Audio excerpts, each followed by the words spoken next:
of all three SAE quick change gearboxes made by Atlas, sometimes badged with the Craftsman brand.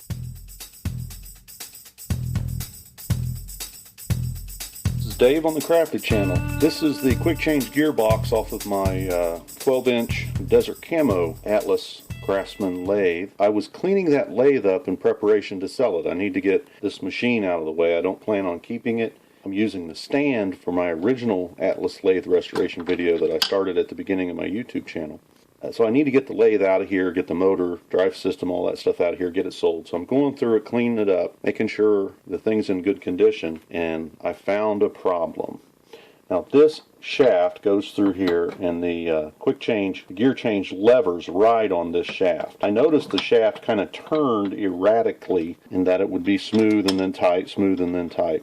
So I started investigating, and I found I could grab this into the shaft and wiggle it quite a bit. I thought, well, I've got to take this apart and investigate it. When you measure this shaft, and I'll measure it out here where the retaining collar was, it measures about 6/30. So it's oversized. It's not 1/8 inch, which is kind of unusual.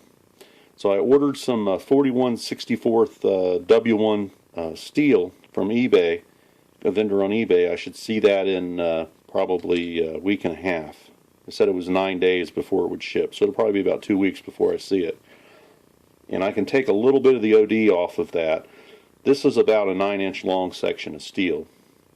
And it's a very simple shaft. It just needs to have a keyway put in it, which I can do on my milling machine, and this little groove for this snap ring retainer. I'll show you right here.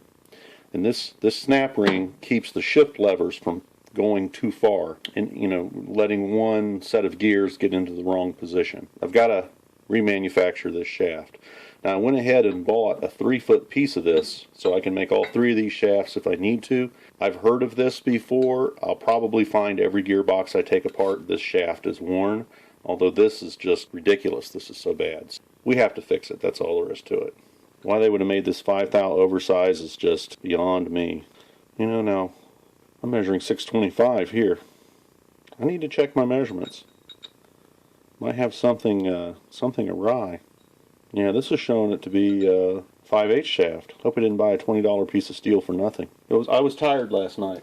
Yeah, this definitely measures 5 thou larger, 3.5 thou larger. Maybe when I bought these calipers it was too good of a deal. So anyways, it's a project. Up and coming. Gosh, I'd hate to have to make these gears. They're machined, leaving a tooth in here, which means this diameter is broached on the inside, the whole thing, to leave the tooth.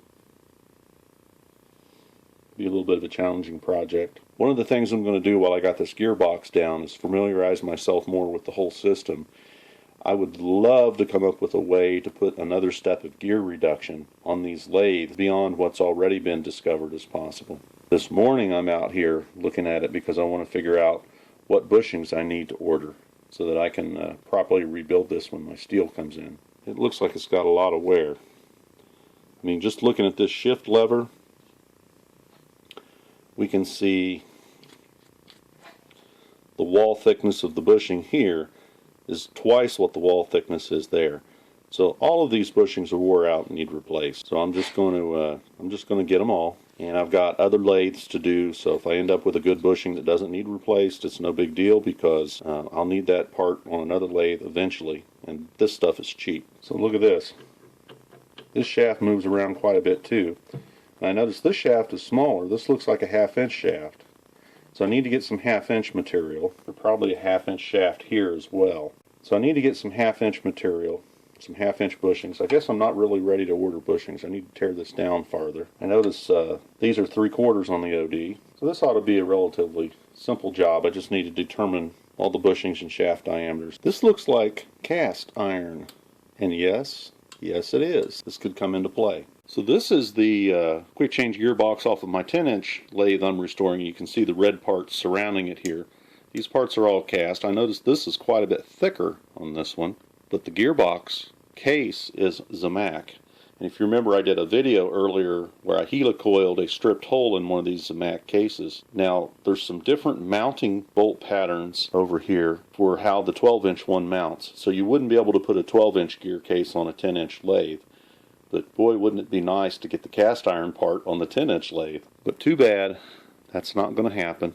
Got the garage sale lathe unloaded. Rolled my cart out to the truck.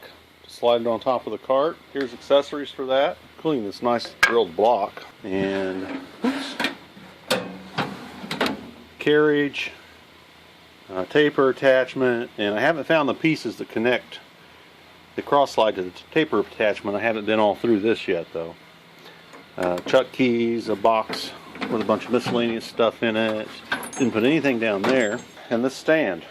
Hey, I'm using my roll around dollies, which is awesome. Finding ways to not break my back.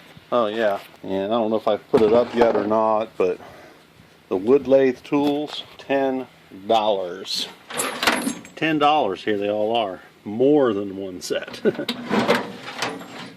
This is in front of my toolbox, which sucks. But I didn't totally trash my shop when I unloaded that. The same old mess over here. I got a load of new parts and pieces in these boxes to go through. This is the stuff I'm going to rebuild quick change gearboxes with. All the shafting, bunch of bearings. Here's my wire brush, which will eventually be going on this grinder here. Making a little progress. Wish I could edit videos as quickly as I can make them.